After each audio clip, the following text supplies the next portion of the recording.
Doctora, compañeros, tengan todos una buena tarde. Primero mi compañero Franly, que empezaba la exposición, creo que tuvo algunos inconvenientes, no hemos podido comunicarnos con él. Así que yo daré inicio a la exposición, ¿no? El tema es... Sí, doctora. El tema es soporte nutricional en pacientes quirúrgicos. Siguiente, por favor.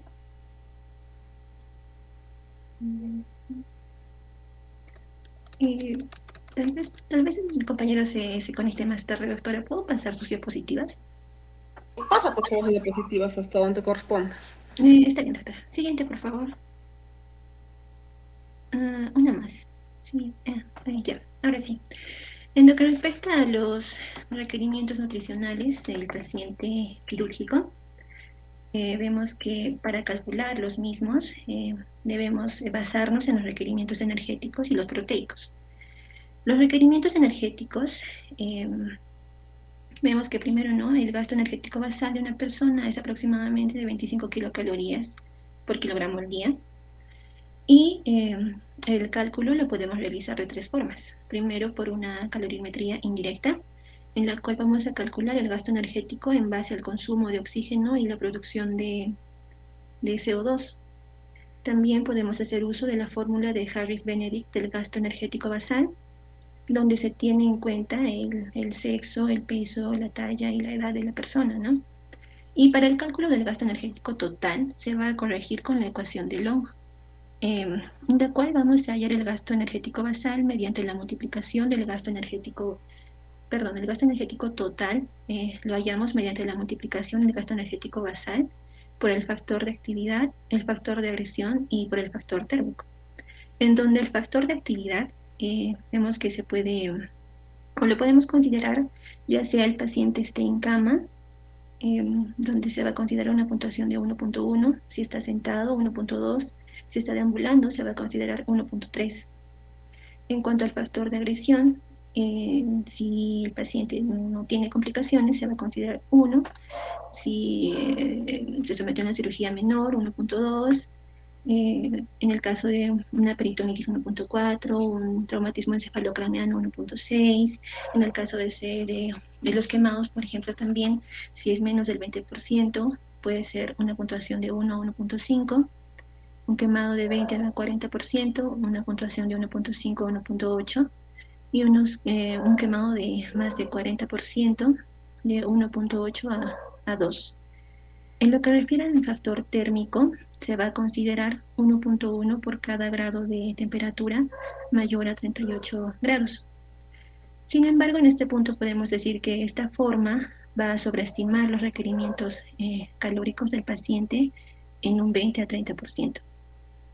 En lo que refiere a la calorimetría indirecta, vamos a ver que esta está basada en que la energía liberada en la glucólisis aerobia y anaerobia se va a transformar en trabajo o calor.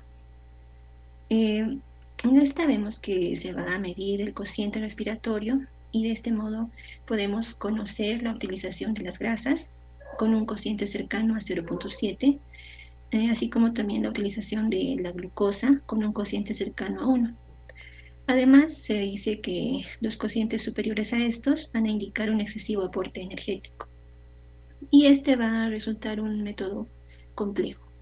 Siguiente, por favor. Bien, en lo que refiere a los requerimientos proteicos,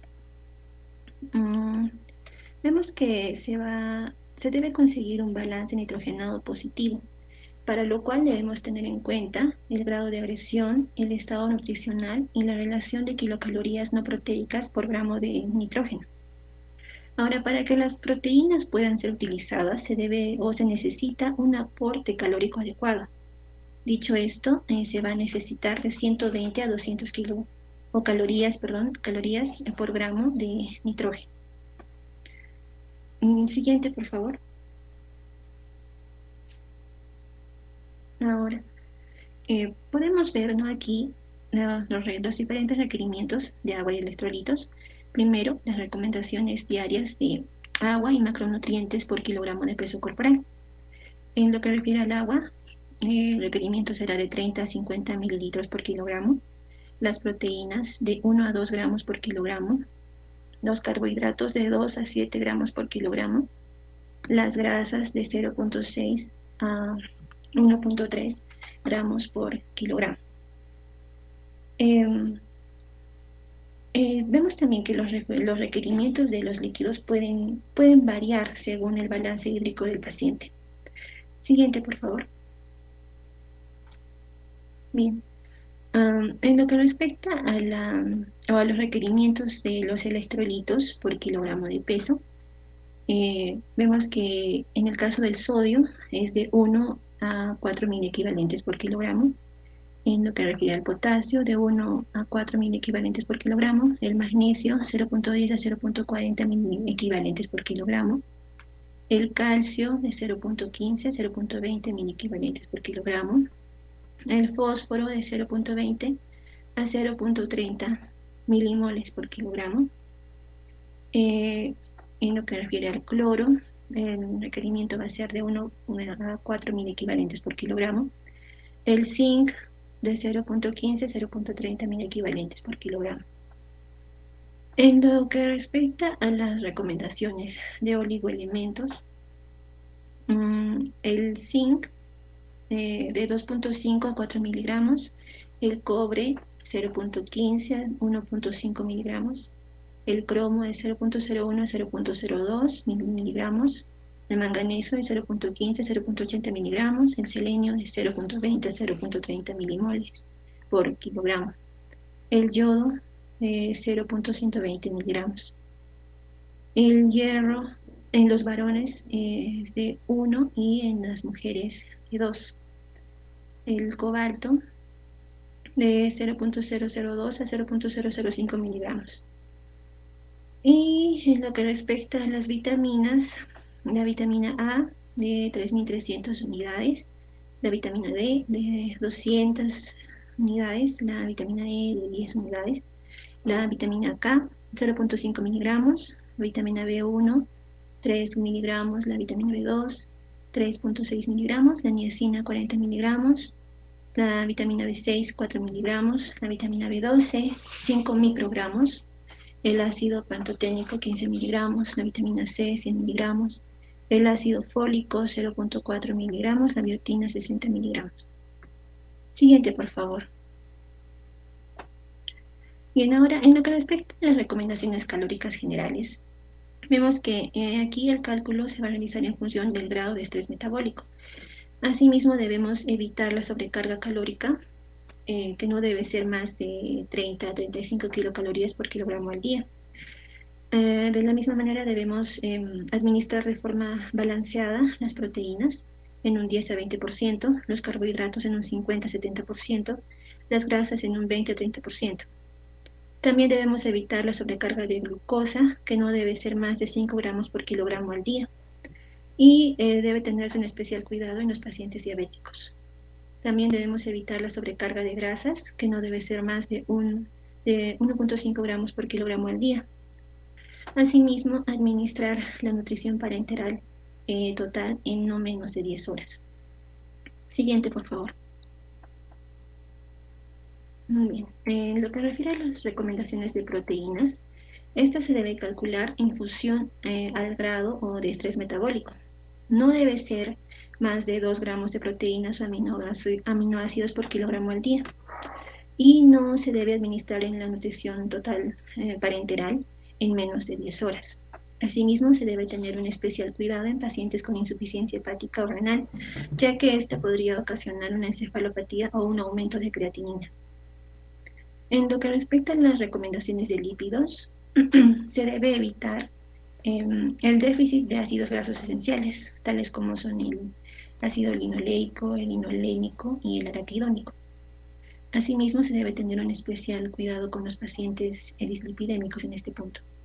Siguiente, por favor. Ahora, pasando a lo que refiere a las vías de acceso para la nutrición artificial, vemos que el paciente quirúrgico pues, puede requerir una nutrición artificial, ya sea de forma total o como suplemento a su alimentación. Esto según las características de las enfermedades o de la enfermedad que padezcan, ¿no? La enfermedad de base, del estado nutricional y de la técnica quirúrgica a la que será sometido. Ahora, la nutrición artificial se va a dar de forma pre o post operatoriamente y las vías de acceso van a variar, ¿no? Conforme sea la situación. Siguiente, por favor.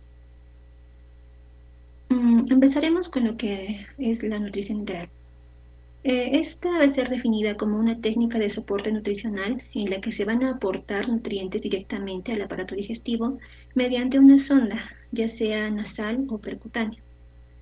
Este va a tener beneficios, como son que es más fisiológica, va a ser más segura, es menos costosa, va a prevenir la translocación bacteriana, va a mejorar la morfología de las vellosidades intestinales y también si va a mantener la función hepática, permitiendo que el hígado almacene y procese, así también como libere los nutrientes de forma natural. Vemos también que si se da de forma precoz, es decir, dentro de las 48 horas postoperatorias, va a reducir la estancia hospitalaria, ya que la evolución del paciente crítico se va a ver mejorada. Y si añadimos fórmulas enriquecidas con inmunonutrientes, se va a reducir las complicaciones infecciosas. Siguiente, por favor. Bien, en lo que respecta a la nutrición parenteral, esta hace referencia al aporte de nutrientes por vía extradigestiva, ya sea por una vena periférica o central. Va a inducir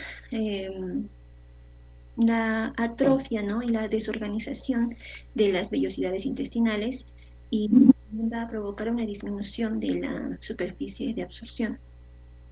En las indicaciones vemos que se va a recurrir a esta cuando no se pueda usar la vía entérica. Y asimismo va a ser indispensable o se va a recurrir a ella también en el caso de ser indispensable el reposo digestivo para tratar la enfermedad de base, como puede ser el caso de una fístula gastrointestinal cutánea, una insuficiencia renal aguda o una insuficiencia hepática. Siguiente, por favor. En cuanto a la cronología de la nutrición artificial, vemos que primero, ¿no? Una nutrición preoperatoria. Esta se va a dar en pacientes desnutridos en los que se debe aplazar la intervención hasta corregir, aunque sea de una forma parcial, su déficit nutricional.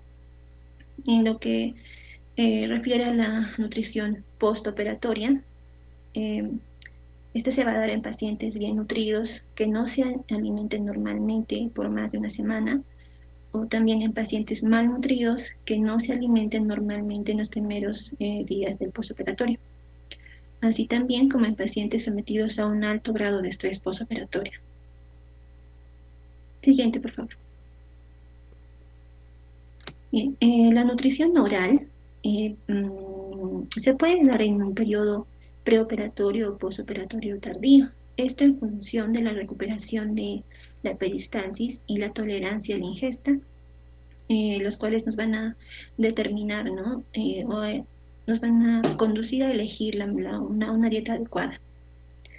En la nutrición enteral se va a dar en el postoperatorio precoz e inmediato o cuando sea imposible la nutrición oral. Va a ser usada siempre y cuando exista un buen funcionamiento del aparato digestivo en pacientes que no puedan ingerir por sí mismos, que estén desnutridos o que estén en un postoperatorio grave o cuando exista una anastomosis del tracto digestivo superior. En cuanto a sus indicaciones, pues va a estar indicada, valga la redundancia, en caso de malnutrición calórico-proteica con ingesta oral de nutrientes inadecuada.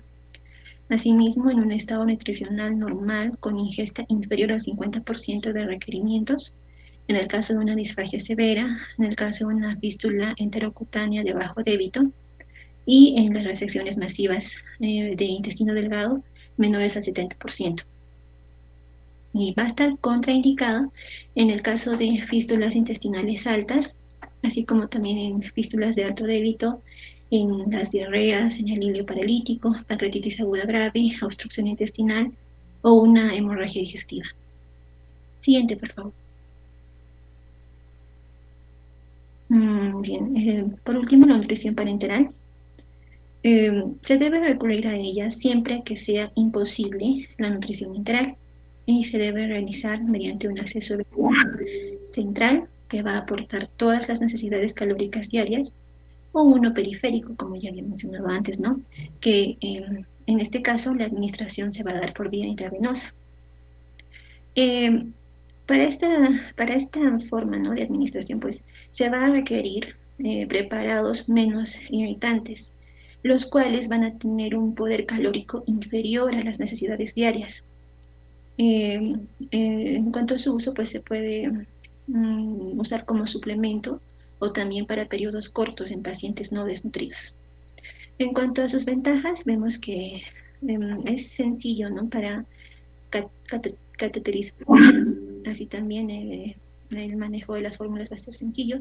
Va a haber menores complicaciones y también estas van a ser menos graves. En cuanto a los inconvenientes, vemos una aparición de flebitis. Las mezclas no deben pasar los 900 miliosmoles por litro. También vemos que la nutrición no debe durar o no debe superar los 8 a 10 días. Las indicaciones, bueno, debe darse al comienzo y al final de la nutrición parenteral central, también ante una dificultad para acceder al sistema venoso central. También puede darse como un complemento a la nutrición enteral o a la nutrición oral. También por la retirada de un catéter central debido a una sepsis, así también en el caso de una trombosis de la vena cava superior, en un postoperatorio de cirugía mayor no complicada en normonutridos o desnutridos leves, así también como postoperatorios que requieran una dieta absoluta, 4 o más días. Y por último, ¿no?, en situaciones de hilio prolongado. Eso es todo respecto a mi tema, doctora. Gracias. Gracias. Continuamos. Bien, entonces hablaremos un poco más acerca de la nutrición enteral. Nosotros vamos a tener que la nutrición enteral como tal va a ser una técnica de soporte nutricional, el cual va a apoyar nutrientes y esta va a ser de forma directa al aparato digestivo. Bien, nosotros acá en este tipo de nutrición tenemos que ver, ¿no?, cuál es el objetivo de esta nutrición. Nos dice que el objetivo principal o de este tipo de alimentación es evitar, ¿no?, o corregir las desnutriciones en pacientes que no puedan satisfacer en más del 60% de las necesidades nutricionales, ¿no? Y esto por un tiempo de más de 10 días con alimentos naturales elaborados. O de otra manera podría ser, el otro objetivo es influir, ¿no?, terapéuticamente en el curso de la enfermedad por medios de la combinación con distintos nutrientes, ¿no?, que se va a dar al momento de dar el preparado para este tipo de nutrición. Bien, como se ha hablado, ¿qué indicaciones o qué se tiene que tener en consideración para dar una nutrición enteral, ¿no?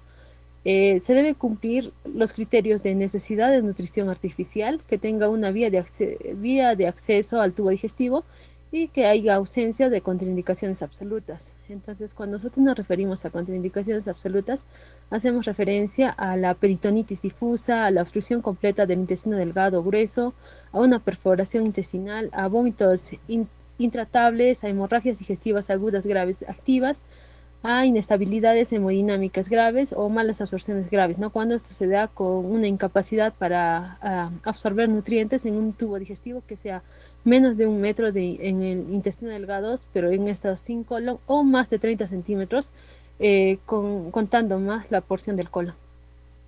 Siguiente, por favor. Bien, entonces nosotros vamos a hablar acá de dos tipos de que se puede dar por medio de la sonda nasogástrica o la sonda nasoyeyunales. Bien, en la sonda nasogástrica es la sonda más utilizada que se va a dar en cuanto a los pacientes quirúrgicos. En cuanto a la sonda como tal, esta va a medir entre 75 a 90 centímetros de largo, con un grosor oscilante entre 8 a 18 French, ¿no? Al cual un French equivale a un tercio de un milímetro. Ahora, este nos va a permitir comprimir el estómago, ¿no? Es bueno, ¿no? El aporte que nos va a dar la sonda nasogástrica. Y también esta nos va a permitir que llegue la comida de la manera más fisiológicamente posible, ¿no? Hacia el estómago, ¿no? Y esto nos va a dar menos consecuencias, como menos casos de diarreas, y se puede dar la administración de nutrientes en bolos. Ahora, ¿cuál va a ser el problema de la sonda nasogástrica? Va a ser que puede ser utilizada habitualmente, ¿no? Con fines mecánicos, ¿no? Como es la descompresión gástrica. Y esta, por el calibre, ¿no? Esta va a ser demasiado gruesa como para mantenerla posteriormente con fines nutritivos durante largos periodos de tiempo. Esto debido a que este grosor nos puede también provocar erosiones nasales o incluso sinusitis, y también esto nos puede llevar a predisposición de reflujos gastroesofágicos, ¿no? O a la microaspiración, y por tanto esto nos podría llevar a un caso de neumonía. En caso de las sondas nasoyeyunales, esta va a llevar el alimento directamente al intestino delgado. Ahora, esta va a ser útil para pacientes con trastorno de vaciamiento gástrico o con riesgo alto de broncoaspiración. Ahora, estos van a existir sondas de doble luz, los cuales nos va a combinar la aspiración gástrica más el acceso intestinal, ¿no?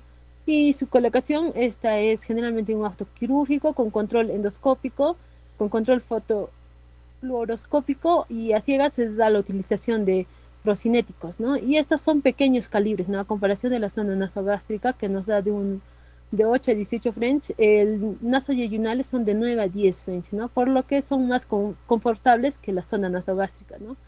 Y esto nos va a favorecer en el reflujo duodenogástrico, por ello no suele tener repercusiones clínicas.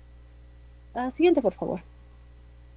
Bien, también vamos a tener nosotros a las ostomías. Estas ostomías se deben plantear siempre y cuando la nutrición enteral se prevea, ¿no? Que sea más de 4 semanas. Por ende, nosotros vamos a hablar de la gastrostomía y de la yeyunostomía. La gastrostomía, esta va a ser una colocación de un tubo en el estómago para la descompresión y la alimentación.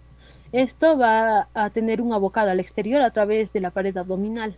Esta va a ser de elección para nutrientes, para una nutrición de larga evolución, ¿no? Para casos de más de 6 meses, o para cuando exista una imposibilidad de colocar una sonda nasogástrica. Ahora, la colocación de esta va a ser por vía percutánea mediante un endoscopio o por control radiográfico. Nos da 3 formas.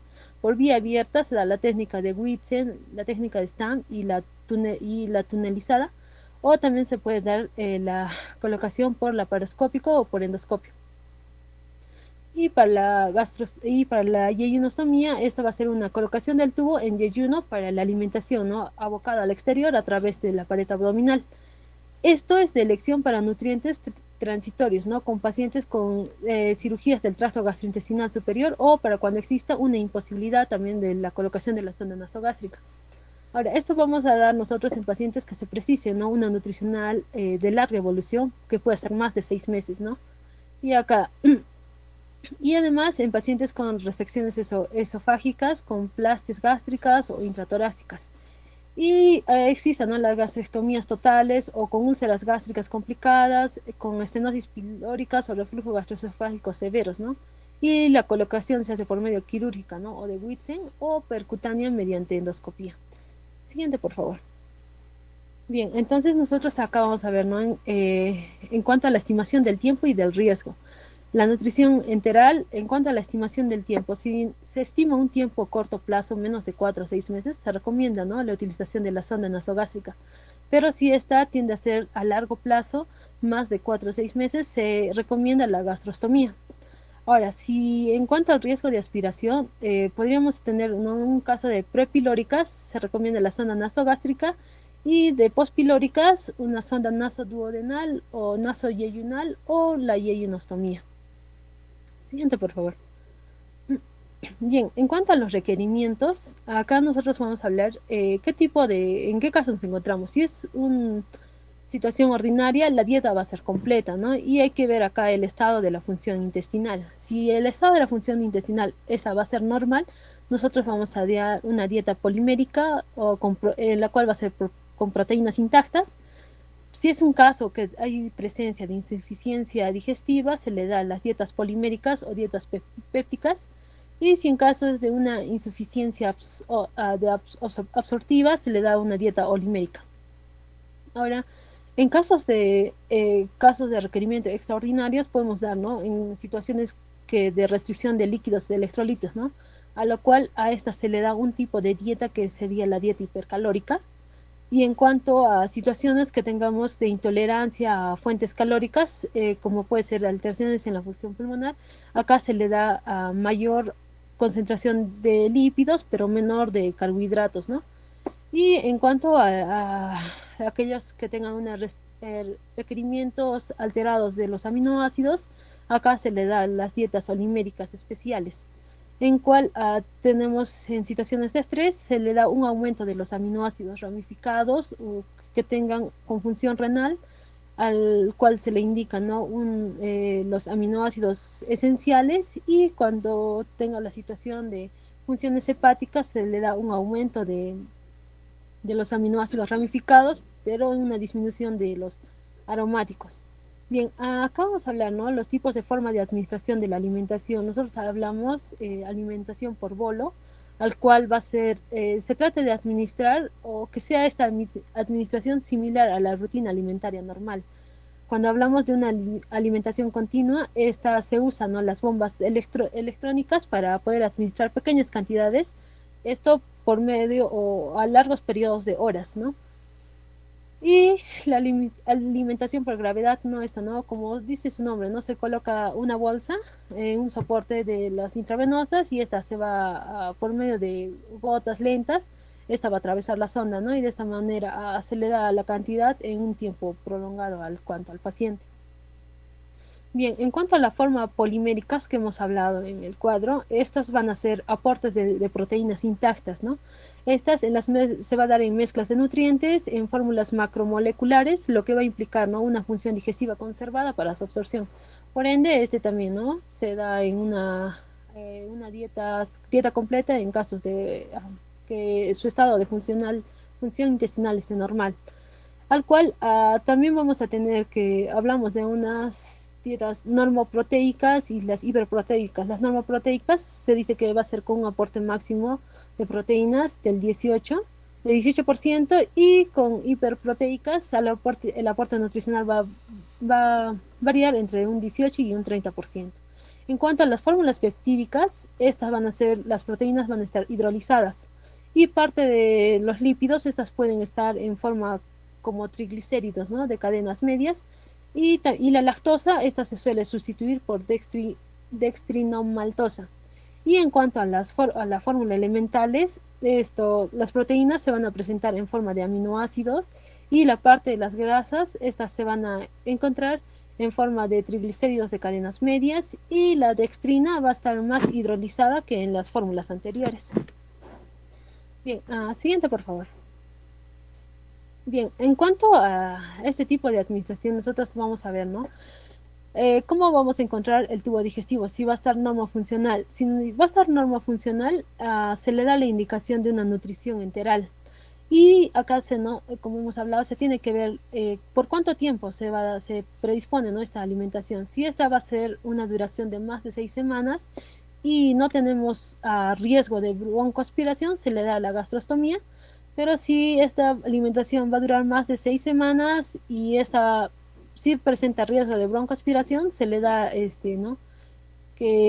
La gastrostomía o la yeyonostomía, ¿no? Y si en caso el tubo digestivo no va a estar normofuncionante, entonces se da la nutrición parenteral. Siguiente, eso sería en cuanto a mi parte. Vale, ok, gracias. ¿Quién continúa? Doctora, compañeros, buenas tardes. Vamos a continuar con el soporte nutricional en pacientes quirúrgicos. Vamos a ver aquí, ¿no? En la práctica quirúrgica habitualmente encontramos, ¿no? Diversas patologías que van a requerir algún tipo de apoyo, ¿no? Nutricional perioperatorio de forma rutinaria, ¿no? Y se trata de procesos en los que las características propias de la enfermedad no conllevan un importante riesgo de nutrición en el paciente. Y acá vamos a describir, ¿no? Los más comunes en la cirugía general. Siguiente, por favor. Ok, ahora vamos a ver, ¿no? Una pancreatitis aguda severa, grave, ¿no? Es que se considera, ¿no? Que va a requerir un apoyo nutricional. Todo paciente, ¿no? Con pancreatitis aguda, cuando presenta, ¿no? 3 o más criterios de Ramsson en las primeras 48 horas, ¿no? De evolución. También si con menos de 3 criterios sufren, ¿no? Una insuficiencia hepática, renal, pulmonar, etcétera, ¿no? Y también si manifiestan, ¿no? Unos signos de sepsis, ¿no? De hemorragia o shock. En los pacientes también con pancreatitis aguda grave tienen, ¿no? Un alto riesgo de desnutrición debido, por una parte, a la imposibilidad, ¿no? De alimentos, de alimentarse, ¿no? Adecuadamente, y por otra, al desarrollo de un estado hipercatabólico, ¿no? Que deriva en pérdidas proteicas importantes.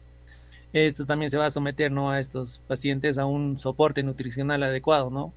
Que persigue, ¿no? Reducir la elevada tasa de mortalidad de los mismos, ¿no? Y se pueden conseguir dos objetivos fundamentales, ¿no? Uno sería, ¿no? Reducir las complicaciones del ayuno prolongado, ¿no? Otro sería también colocar, ¿no? El páncreas exocrino en una situación de reposo, ¿no? Es necesario, ¿no? Evitar el aporte de nutriciones al estómago, ya que esto estimula, ¿no? La función pancreatítica. Por lo tanto, debe, ¿no? Emplearse el yeyuno como vía, ¿no? De acceso. Y también vamos, ¿no? Como principios básicos de acentuación en cuanto al soporte nutricional, ¿no? Podemos destacar, ¿no? Los siguientes: el apoyo nutricional que debe instaurarse, ¿no? De forma precoz. También inicialmente debe utilizarse, ¿no? La vía parenteral, y cuando el paciente requiere una cirugía, es aconsejable, ¿no? Colocarle una de las sondas de yejunostomía para la alimentación enteral, ¿no? Y se recomienda en la nutrición enteral el uso, ¿no? De dietas elementales, pobres en grasas y con el predominio de MTC, ¿no? Que es el medium chain triglycerides, ¿no? Que son los triglicéridos de cadena media, que es una dieta, ¿no? A base de aceites, ¿no? Siguiente, por favor. Acá vamos a ver también una enfermedad inflamatoria intestinal, que es el reposo no digestivo prolongado, ¿no? No es imprescindible el tratamiento de la enfermedad de Crohn. Existen, ¿no? Estudios que sugieren, ¿no? La implicación de la malnutrición acompañada, ¿no? De la enfermedad inflamatoria intestinal, ¿no? En el desarrollo de los mecanismos fisiopatológicos de la inflamación. Se ha visto, ¿no? Que un aporte nutricional adecuado en estos pacientes puede ejercer, ¿no? Efectos beneficiosos, ¿no? En algunas de las alteraciones metabólicas y existentes, ¿no? Y por lo tanto tener, ¿no? Por sí mismo un efecto terapéutico. Y algunos autores han descrito, ¿no? Que la inducción de remisiones de la enfermedad en relación con la administración de soporte nutricional al paciente, ¿no? Y en definitiva, el apoyo nutricional en el paciente como en la enfermedad inflamatoria intestinal solo persigue, ¿no? Mejorar su estado nutricional con el aporte, ¿no? de nutrientes y calorías, ¿no? Y sino que puede ser utilizado también como tratamiento, ¿no? Primario del cuadro, ¿no? De los buenos resultados. Ahora vamos a ver las pautas básicas, ¿no? De acentuación, que la nutrición enteral es preferible, ¿no? A la parenteral, excepto en los casos, ¿no? En los que existe oclusión, como decir una fístula o una perforación, ¿no? En los que está contraindicada y se debe recurrir, ¿no? En estos casos a la NPT, ¿no? Una nutrición parenteral total. También se debe emplear, ¿no? Dietas poliméricas, ¿no? Bajas en grasas y especialmente en ácidos grasos esenciales. También, ¿no? En la administración de nutrientes enteral, y que puede realizarse, ¿no? Por vía oral o mediante una sonda nasogástrica. También debe emplearse una bomba, ¿no? De forma que permita un aumento progresivo en la dosificación, ¿no? Como 25 ml por hora las primeras 8 horas, otros 50 ml por hora, ¿no? En unas 6 a 16 horas, y de 75 mililitros, ¿no? Por hora de las 16 a las 24 horas siguientes hasta alcanzar, ¿no? Una dosificación final. Y es aconsejable el aporte, ¿no? Del hierro, ¿no? Y el ácido fólico, la vitamina C, la vitamina B12, la vitamina D y los betacarotenos, ¿no? Siguiente, por favor. Ahora acá también vamos a ver, ¿no? Las fístulas intestinales, que las fístulas intestinales enterocutáneas puede tener, ¿no? Diversos etiologías, ¿no? Entre las frecuentes se encuentran, ¿no? La iatrogenia, ¿no? O una complicación quirúrgica de una anastomosis intestinal. Es preciso no realizar un diagnóstico precoz tanto en su existencia como en la localización de la misma, ¿no? Cuando más alta es la fístula, mayor débito suele tener, ¿no?, el drenaje mayor y un riesgo de desnutrición presente en el paciente. También, ¿no?, la existencia de los procesos obstructivos distales, ¿no?, también a los abscesos intraabdominales asociados, ¿no?, a restos tumorales, hacen, ¿no?, aconsejable recurrir a una intervención quirúrgica temprana. Ahora, vamos a ver, ¿no?, el soporte nutricional en estos pacientes persigue, ¿no?, aumentar la supervivencia del enfermo, mejorar, ¿no?, la cicatrización de los tejidos y reducir, ¿no?, la incidencia de las infecciones asociadas. También vamos a ver la elevación, ¿no?, de la vía de la administración, ¿no?, que va a depender de la altura a la que se encuentra, ¿no?, una fístula o en el tubo digestivo, así como del débito de la misma, ¿no? Vamos a ver, ¿no?, ahí las fístulas gastroduodenales, que son las fístulas altas, se puede, ¿no?, administrar nutrición enteral, ¿no?, si el resto del intestino se mantiene, ¿no?, funcionante, y se emplea una sonda, ¿no?, nasoyeyunal, ¿no?, o una sonda de yeyunostomía, ¿no?, y se pueden utilizar dietas poliméricas, ¿no? En las fístulas yeyunales requieren, ¿no?, una nutrición parenteral. En las fístulas ileales sí son, ¿no?, de bajo débito y pueden utilizarse, ¿no?, dietas enterales, elementales enriquecidas con glutamina o pobres en grasa, ¿no?, a través del SNG, ¿no? Y vamos a ver las fístulas cólicas, ¿no?, que pueden, ¿no?, emplearse en dietas similares, ¿no?, en las que las fístulas ileales o una dieta oral baja en residuos, ¿no?, y el cierre espontáneo, ¿no?, de una fístula con la ayuda de una nutrición artificial, ¿no?, y se le requiere como un mínimo de 4 semanas. Siguiente, por favor. Acá vamos a ver un síndrome, ¿no?, del intestino corto, donde se caracteriza, ¿no?, por la pérdida anatómica funcional, ¿no?, de una gran parte del intestino delgado y conlleva, ¿no?, a la incapacidad para absorber, ¿no?, numerosos nutrientes, así como importantes trastornos hidroelectrolíticos, ¿no?, y una diarrea de difícil control. Es preciso iniciar, ¿no?, la NPT, ¿no?, de forma precoz tras la reposición de los desequilibrios electrolíticos y el uso, ¿no?, prolongado de la nutrición parenteral. Ocasiona, ¿no?, una hipoplasia, ¿no?, en la mucosa intestinal y se debe comenzar, ¿no?, a las 3 semanas del posoperatorio una adaptación, ¿no?, de las vellosidades intestinales mediante una nutrición enteral. Y se inicia, ¿no?, bajo un débito de 15 mililitros por hora con una sonda nasogástrica colocado en el fundus, ¿no? Ahora también vamos a ver, ¿no?, la alimentación que debe contener, ¿no?, los hidratos de carbono, que son especialmente, ¿no?, disacáridos, que poseen, ¿no?, un importante efecto, ¿no?, trófico, y la lactosa debe estar excluida, ¿no?, de la dieta. Ahora también vamos a ver las proteínas, ¿no?, que se administran también proteínas, que se debe comenzar, ¿no?, con dietas peptídicas, ¿no?, debido a la limitación de la capacidad de absorción de nutrientes que tienen, ¿no?, estos pacientes. Y posteriormente se pueden pasar, ¿no?, una administración de proteínas completas. También se deben administrar grasas, ¿no? El aporte debe ser muy reducido, especialmente de triglicéridos de cadena larga, y se pueden, ¿no?, administrar triglicéridos de cadena corta, que pueden absorber con mayor facilidad y favorecen, ¿no?, el crecimiento de la mucosa intestinal. Vamos a ver también ahí la prolactina, la pectina, y favorece, ¿no?, un crecimiento en la longitud, ¿no?, del intestino, así como una profundización, ¿no?, en las criptas, permitiendo de esta forma un enlazamiento, ¿no?, en el tránsito intestinal. Ahora también la glutamina, ¿no?, que reduce, ¿no?, la atrofia intestinal. Y la nutrición oral es factible, ¿no?, cuando queda una longitud intestinal, ¿no?, entre los 90 a los 120 centímetros de longitud. Siguiente, por favor. Y por último, ¿no?, vamos a ver una patología, ¿no?, neoplásica digestiva, ¿no?, que existen una serie de principios básicos comunes, ¿no?, aplicables a las distintas patologías, ¿no?, como oncológicas más frecuentes, ¿no?, que es la esofágica, la gástrica y la colónica, ¿no? Se manifiestan, ¿no?, con pérdida progresiva de peso y caquexia, ¿no? Solo los pacientes con desnutrición severa se benefician, ¿no?, del apoyo nutricional preoperatorio. Y la nutrición artificial también es preoperatoria cuando se considera, ¿no?, una indicada, ¿no?, debe tener una duración de al menos unos 7 días. Y en los pacientes oncológicos se tiene, ¿no?, con más facilidad, ¿no?, una mejora en su estado inmunológico con una nutrición, ¿no?, artificial.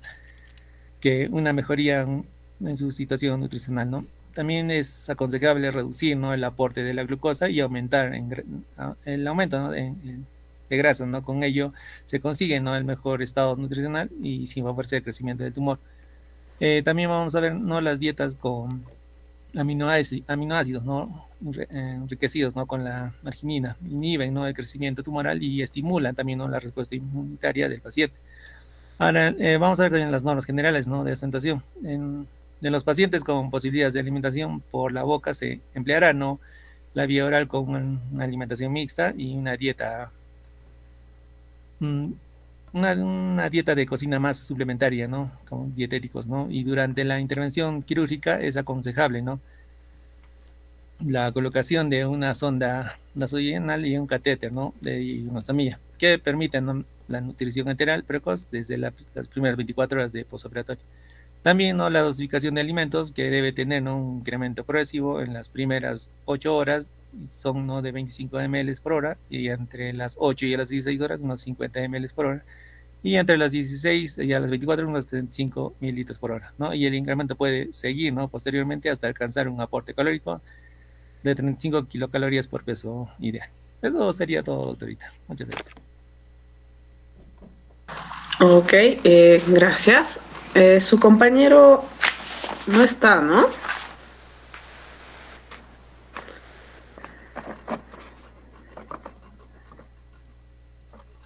Bueno, entonces concluiremos con los tres, ¿ya? ¿Alguna pregunta para sus compañeros?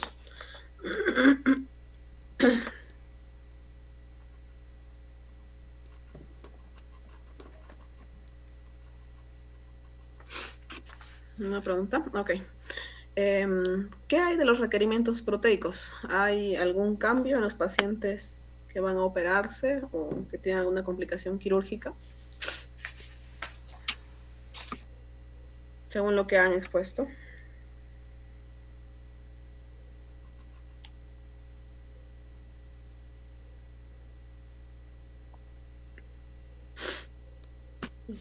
¿Alguno de los tres va a responder?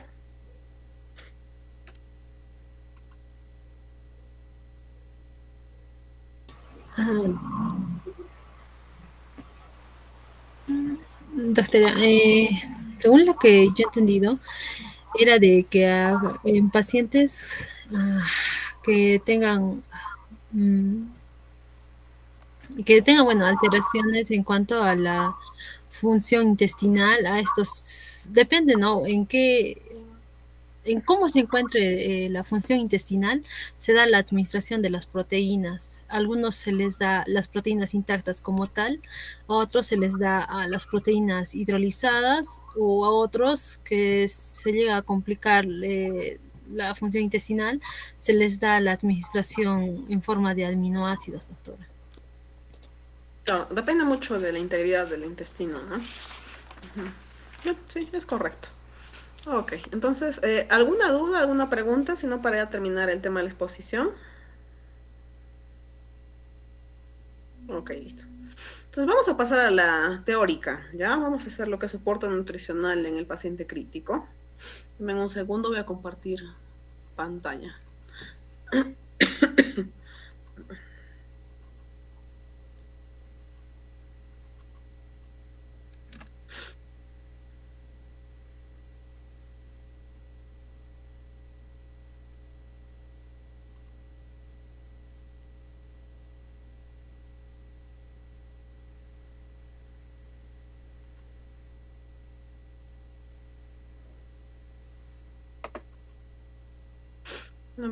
¿Lo pueden ver?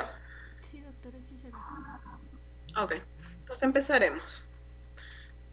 Ok, entonces hoy día vamos a ver lo que es el soporte nutricional en el paciente crítico, ¿no?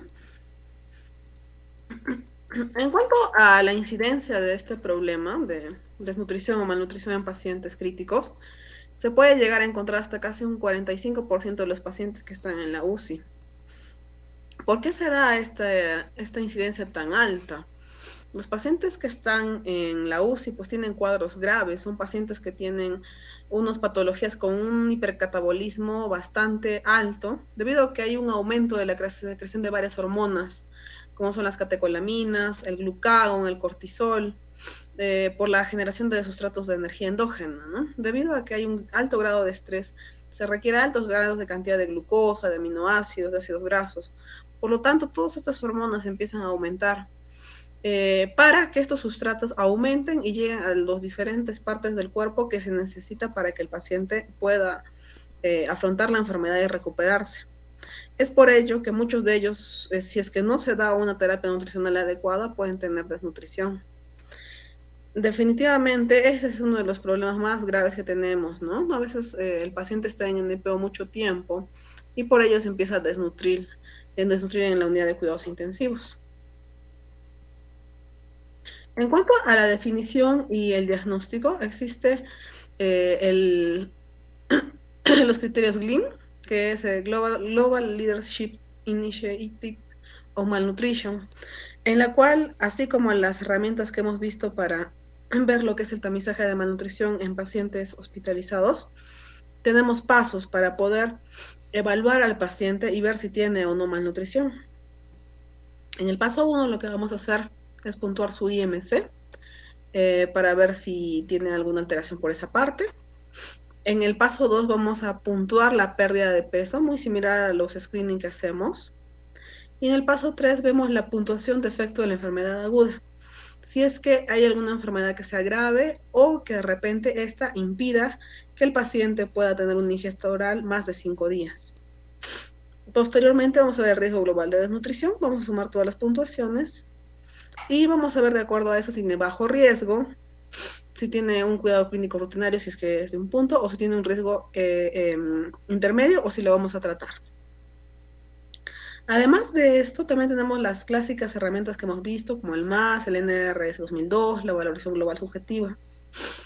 Una vez que nosotros catalogamos al paciente como si está malnutrido o no, hay que ver qué se va a hacer con el paciente. Entonces, es importante el cribado del riesgo nutricional con las escalas que hemos visto. Y aparte de eso, hay que ver la valoración del diagnóstico nutricional. Entonces, ver la baja de peso, cómo está el IMC, evaluar su masa muscular, ver si hay mucha inflamación o ingesta reducida. Entonces, si es que tiene alguno de los criterios, se va a catalogar como paciente desnutrido. Recuerden que también es importante evaluar la masa muscular, como ya hemos visto en la mayoría de pacientes que hemos revisado. Y también tenemos que ver las variables bioquímicas. Recuerden que la albúmina tiene casi una vida media de 20 días. Por consiguiente, si bien nos ayuda a ver el estado nutricional, no es lo más fidedigno, no se mueve tan rápido. En cambio, la prealbúmina puede tener una vida media de casi 2 días. Desgraciadamente no está en todos los hospitales, pero sería lo más adecuado porque nos ayuda a ver cómo se mueve el estado nutricional del paciente de una forma más corta. Entonces, ¿cuáles son los criterios fenotípicos y etiológicos para ver el estado nutricional del paciente? Entonces, se requiere por lo menos un criterio fenotípico y uno etiológico para calificar al paciente como desnutrido, un paciente en unidad de cuidados intensivos. En lo que es los criterios fenotípicos, está la pérdida de peso, un bajo IMC, una baja masa muscular, y lo que son los criterios etiológicos, una ingesta oral o asimilación reducida, y el hecho de que tenga un estado de inflamación que puede ser relacionado con una enfermedad aguda o una enfermedad crónica. En cuanto a la graduación del grado de desnutrición, puede ser en grado 1 moderado y grado 2 o grave, según esos criterios que les estoy mencionando. En el grado 1 está la desnutrición moderada, que requiere un criterio fenotípico, y en el grado 2 la desnutrición grave, que requiere también un criterio fenotípico, ¿sí? Entonces, habíamos visto que era la pérdida de peso, si es de 5 a 10% en los últimos 6 meses, estaría dentro del rango moderado, y si es de más de 10% en los últimos 6 meses, en el grado de desnutrición grave. De igual tenemos lo que es la masa muscular, ¿no? Entonces, básicamente eso nos ayuda a ver el diagnóstico de desnutrición. Pero tienen que tener en cuenta que no es que haya una escala 100% fidedigna y que nosotros podamos diagnosticarlos al 100% a todos los pacientes. Entonces, mientras se va viendo cómo evoluciona el paciente durante su estadía en la unidad de cuidados intensivos, lo que tiene que hacerse siempre es ir evaluándolo para ver cómo va su evolución. Entonces, siempre hay que tener en cuenta a los pacientes que están en riesgo de desnutrición, ¿no? Y tener mucho más enfoque en ellos o aquellos que tienen desnutrición ya grave. Recuerden que si el paciente de la unidad de cuidados intensivos es mucho más lábil a la desnutrición, es por lo que les he mencionado, ¿no? Tienen una fase aguda o un periodo temprano donde hay bastante catabolismo, después van a pasar por una fase aguda o periodo tardío de igual forma, y una fase tardía o crónica donde ya hay una mayor estabilización, donde puede haber una mejoría de los restantes inflamatorios, pero que de igual manera requiere que nosotros también estemos vigilantes en cuanto a su estado nutricional. Ok. Ahora, las indicaciones de inicio de terapia nutricional en el paciente crítico, ¿verdad? Recuerden que muchos de esos pacientes, como ya hemos revisado cuando vimos lo que es desnutrición, manejo de desnutrición del paciente adulto, pueden tener algunos factores de riesgo para hacer un síndrome de realimentación. Por consiguiente, si tienen alguno de estos, su aporte de kilocalorías siempre tiene que ser un poco más restrictivo. Entonces, siempre se debe evitar un aporte excesivo desde el inicio, ¿no? Como han visto también en la anterior exposición, recuerden que la vía oral siempre es la vía preferente. En cualquier paciente que pueda tolerar vía oral es lo mejor. En el caso que el paciente no pueda alimentarse por vía oral, se puede iniciar la nutrición enteral dentro de las primeras 48 horas. Y ya hemos visto que la nutrición enteral incluye todo lo que son las sondas nasogástricas, sonda yeyunal y también todo lo que son ostomías. Si existiera contraindicación para la nutrición enteral, se puede implementar la nutrición parenteral en los primeros 3 a 7 días. Pero es importante que nosotros no dejemos al paciente simplemente en nada por vía oral, en NPO. Tenemos que estar pendientes de si ya puedo tolerar una u otra dieta. En cuanto a los requerimientos nutricionales en un paciente que está en UCI, primero vamos a ver lo que es el aporte energético. Lo ideal, como han visto, siempre sería el cálculo por calorimetría indirecta, pero es complicado, no se puede hacer, no tenemos los recursos. También se podría hacer mediciones por catéter de arteria pulmonar. Además de ello, también hay fórmulas, ¿no? Como las que vemos en esta tabla, donde nos podría ayudar cuáles son más o menos la cantidad de requerimientos calóricos del paciente, ajustando a peso, talla y edad. Y también dependiendo del estrés de la patología por la cual está cursando. Ahora, si no tenemos ninguno de estos métodos, lo que podríamos hacer pues es caer en el cálculo, ¿no? Como estamos haciendo la mayoría de veces, y en las cuales podríamos utilizar de 20 kilocalorías kilo día hasta 25 kilocalorías kilo día, que es un poquito menos de un paciente que, por ejemplo, podría estar hospitalizado por alguna otra patología. Si nosotros utilizáramos la calorimetría indirecta, deberíamos utilizar una nutrición un poquito más baja, no hipocalórica, que va más o menos de acuerdo a la fórmula que les he mencionado. Entonces, hay algunas cosas que tenemos que tener cuidado cuando hablamos del requerimiento y la cantidad de kilocalorías, ¿no? No hay ni que sobrenutrir al paciente ni infranutrirlo. Si nosotros le damos demasiadas kilocalorías, podremos aumentar el aumento de las infecciones, aumentamos su riesgo de hiperglicemia, puede haber colestasis y fracaso hepático, porque el hígado va a empezar más a metabolizar el exceso de alimento, más que dedicarse a las otras funciones. Puede haber un retraso en el DCT ventilatorio, si es que el paciente está en ventilador. Puede haber hipertrigliceridemia e hipercapnia. Entonces, es por esa razón que la cantidad de kilocalorías es un poco menor de lo que puede ser un paciente adulto normal o que está ambulatorio. En el caso de lo contrario, en el caso de la infranutrición, podría aumentar las infecciones también, podría dificultar la cicatrización, podría haber pérdida de masa y de función muscular, habría retraso en el DCT también ventilatorio, inmunosupresión y también podrían aparecer úlceras por presión. Muy bien. En cuanto a lo que es el aporte proteico, El aporte excesivo de energía pues puede conllevar a una sobrealimentación y síndrome de realimentación, al contrario de un aporte aumentado de proteínas que podría ser beneficioso. Entonces, vamos a restringir ligeramente un poquito la cantidad de kilocalorías, pero en el caso de las proteínas no hay tanta controversia, no va a haber tantos problemas. Ahora, es debatida la utilización de la glutamina parenteral, ¿no? Pues no pacientes que están en UCI se puede utilizar todas las vías de dieta.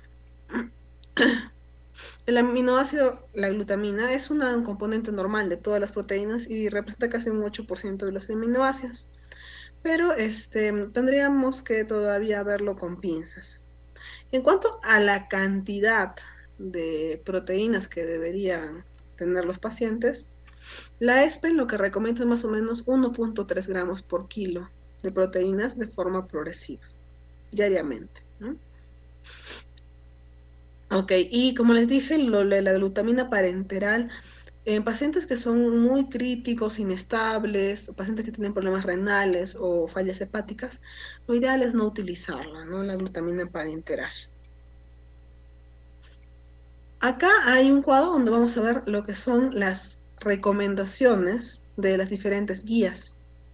En cuanto al aporte calórico en el ESPEN, lo que recomiendan pues de 20 a 25 kilocalorías por kilo por día, y en el aporte proteico 1.3 gramos por kilo por día.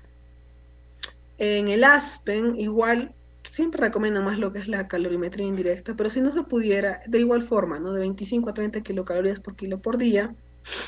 Y en el caso de los pacientes que fueran obesos, pues les damos menos cantidad de kilocalorías, ¿no? Y 22 a 25 en el caso del peso ideal si es un paciente muy obeso.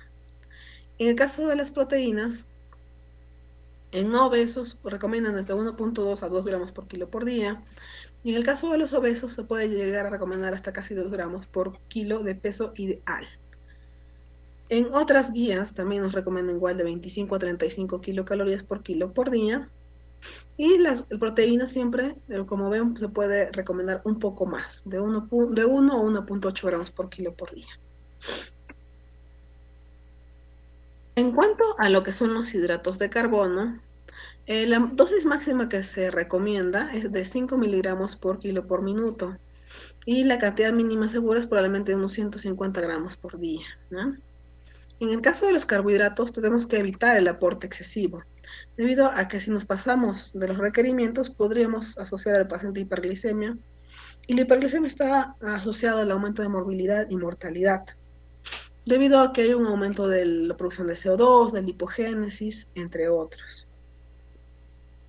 En el caso de que se utilizara técnicas de reemplazo renal con citrato, también tenemos que tener en cuenta que esta solución tiene una cantidad de 5,29 gramos por litro de solución de carbohidratos, ¿no? En el caso de la glicemia, en los pacientes que están en la UCI se recomienda mantener glicemias entre 140 y 180. Los valores mayores de estos aumenta el riesgo de infecciones, y las hipoglicemias o las glucosas más bajas no son beneficiosas, al contrario, también pueden aumentar la mortalidad del paciente. Consiguiente, hay que tener cuidado en la cantidad de hidratos de carbono que se indica. En cuanto a los lípidos, la administración recomendada más o menos de 1 gramo por kilo por día a 1.5 gramos por kilo por día, ¿no? Si se administra lo que es el propofol, se debe tener en cuenta que también es una fuente de administración de ácidos grasos. Entonces hay que tenerla en cuenta cuando nosotros vemos la cantidad de nutrientes que está consumiendo el paciente. Las emulsiones lipídicas parenterales basadas en aceite de soya puro no se deben utilizar porque se ha visto que todos los derivados del aceite de soya tienen un efecto proinflamatorio. Entonces, por eso ya no se debe utilizar ese tipo de soluciones en soluciones parenterales, ¿no? Anteriormente sí ya se utilizaba lo que es el aceite de soya, pero en el tiempo ya ha ido evolucionando esto y actualmente ya se utilizan más mezclas con aceite de pescado. Si es que nosotros no le colocamos una suficiente cantidad de lípidos en la nutrición de un paciente que está en la UCI, podría conllevar un déficit de ácidos grasos esenciales, y eso desnutrir al paciente. Además, recuerden que los lípidos también proporcionan vitaminas liposolubles. En cuanto, por ejemplo, al aceite de oliva, tiene efectos fisiológicos neutros en la función inmunológica, en lo que es la inflamación y en la coagulación. Entonces, las emulsiones que están basadas en ese tipo de aceite parecen ser una buena alternativa al aceite de soya, que como les dije es proinflamatorio, pero todavía nos falta un poco más de evidencia. Entonces, son varios los tipos de emulsiones lipídicas que se pueden utilizar de forma parenteral y cada una tiene diferentes componentes, ¿no? De acuerdo a los lípidos que tiene. En cuanto a las vitaminas y a los oligoelementos, las necesidades de vitaminas no están establecidas en nutrición artificial para el paciente crítico, pero es obvio que tenemos que tener algunas consideraciones, como por ejemplo con la tiamina, la niacina, la vitamina A, E y C, y algunas otras vitaminas del complejo B, ¿no? Ok, entonces, dentro de las soluciones de nutrición parenteral que se puedan administrar al paciente, no están estos micronutrientes, así que muchos de ellos es necesario colocarlos de forma separada. Entonces, recuerden siempre que a veces se van a necesitar dosajes de ellos para poder equilibrar el medio interno del paciente.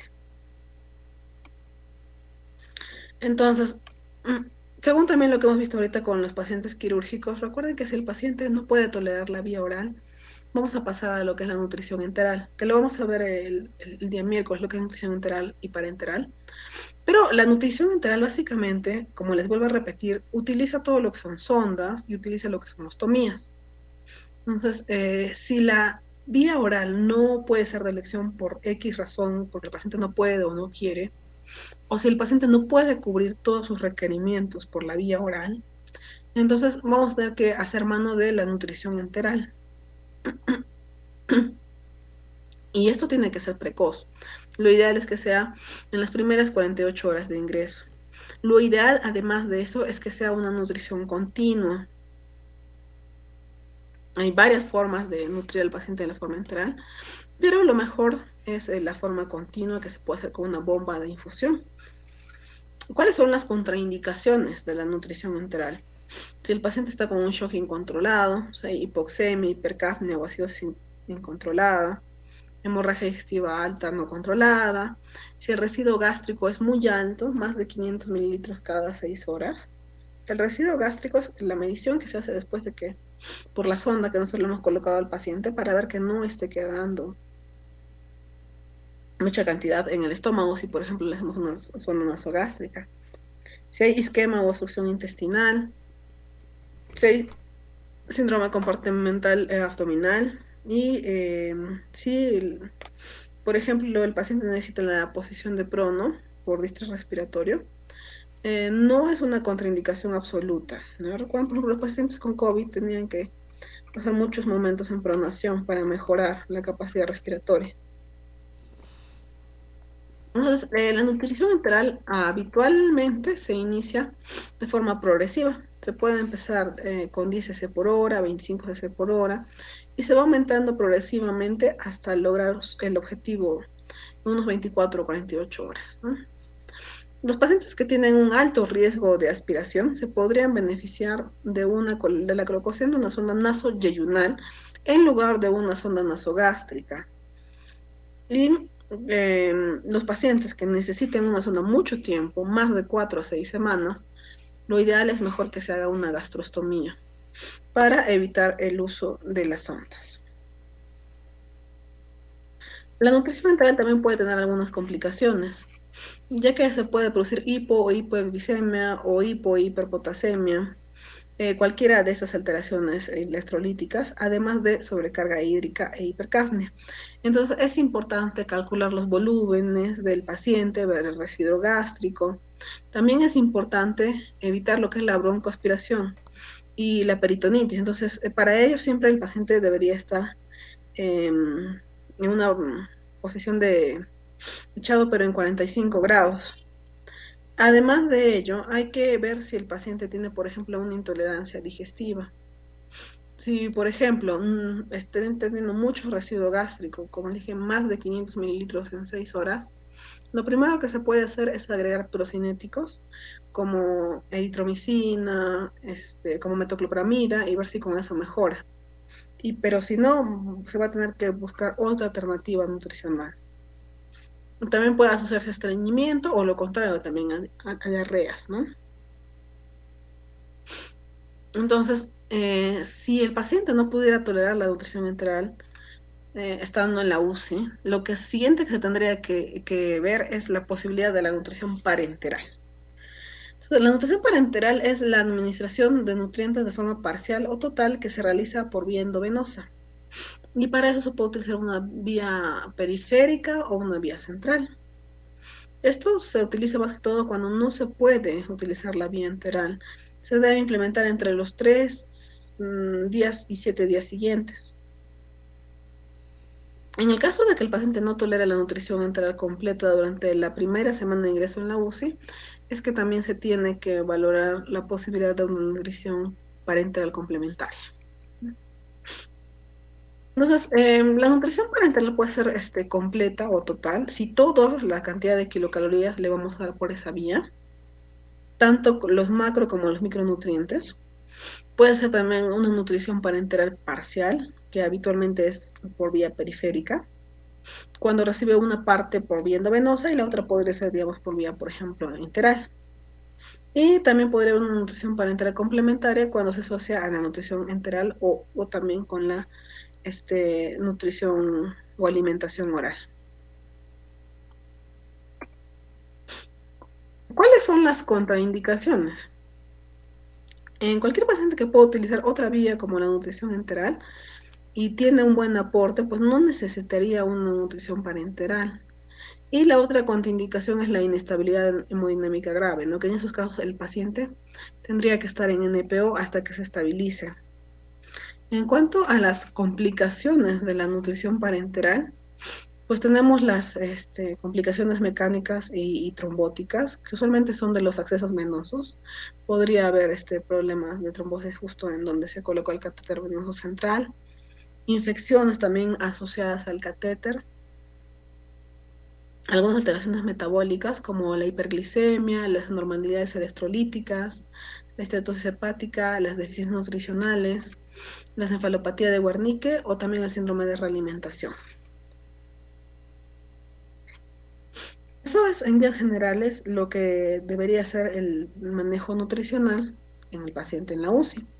Vamos a ver algunas recomendaciones de la guía de la ESPEN. Básicamente lo que les había mencionado al comienzo, ¿no?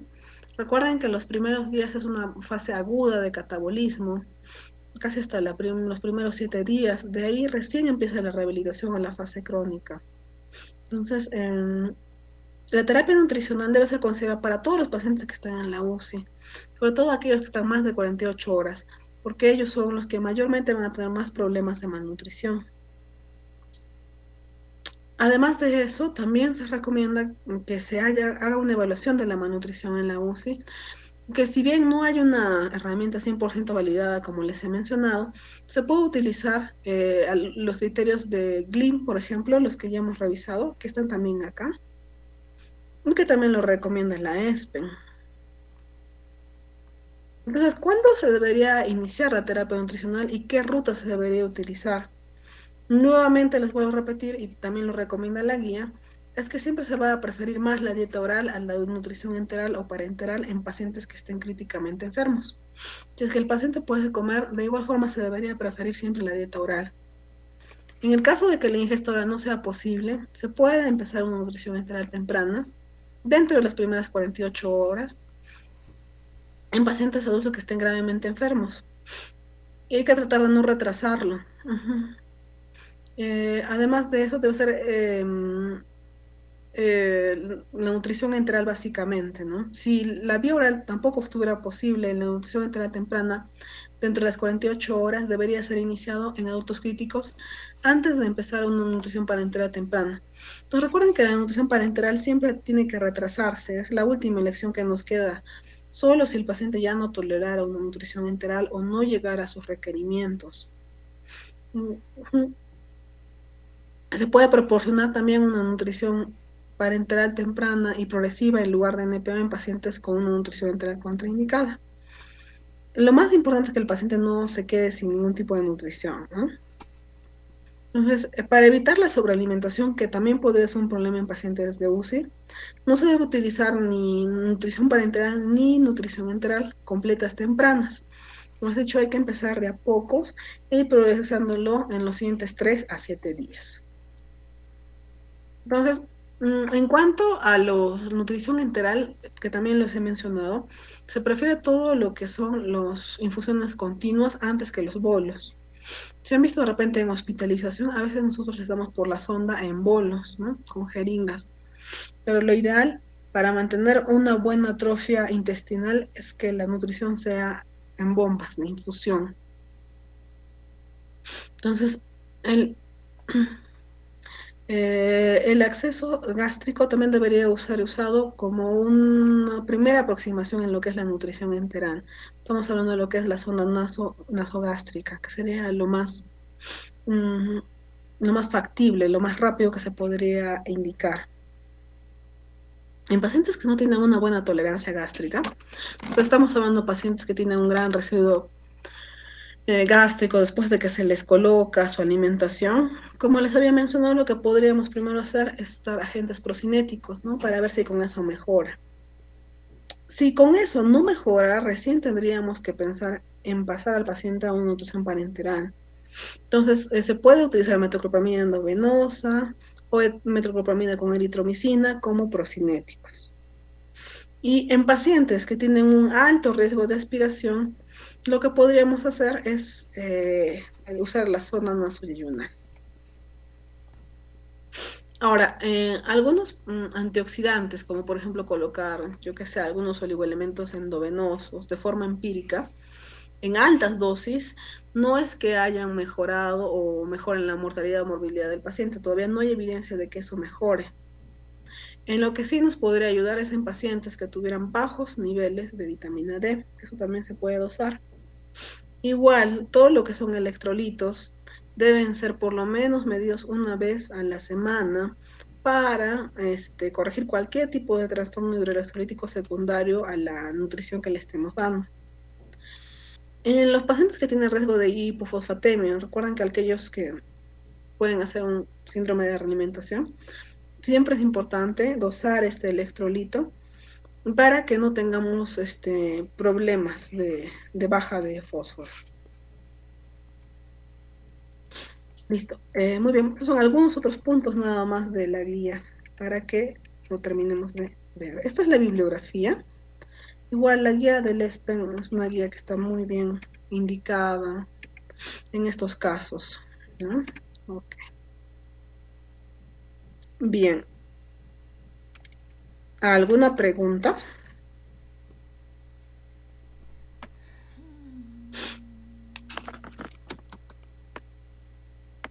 Ok.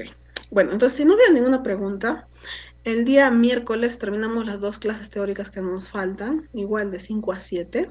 ¿Sí? No hay ningún problema con el horario, ¿no? Y más bien, lo que estábamos teniendo algunos problemas es con la fecha del examen. ¿Sí? Yuset, Kevin, ya habíamos quedado la fecha, ¿no? Sí, doctor. A ver, ¿por qué?